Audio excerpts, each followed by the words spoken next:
পৃথিবীর মানুষ এখনো পর্যন্ত মাত্র 12 কিলোমিটার পর্যন্ত নিচ পর্যন্ত যেতে পেরেছে।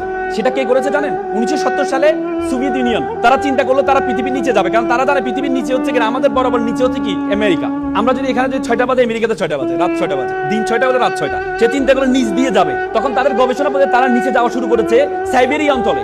নিচে গিয়ে তারা 12 কিলোমিটার পর্যন্ত গিয়ে দেখে সেখানে যেই গরম সেটা প্রায় 2000 সেলসিয়াস গরম।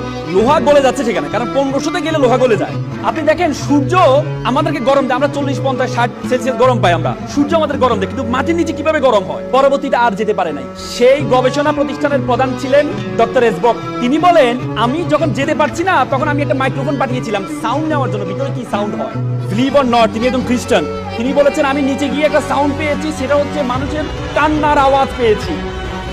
তিনি আবার বললেন, তিনি ভাবলেন এটা একটা ইকুইপমেন্ট বা আমি যে ইকুইপমেন্ট পাঠিয়েছি সেটার কোনো আওয়াজ হতে পারে। তিনি আবার পাঠালেন, পরে দেখলেন এটা কোনো একজন দুজন মানুষ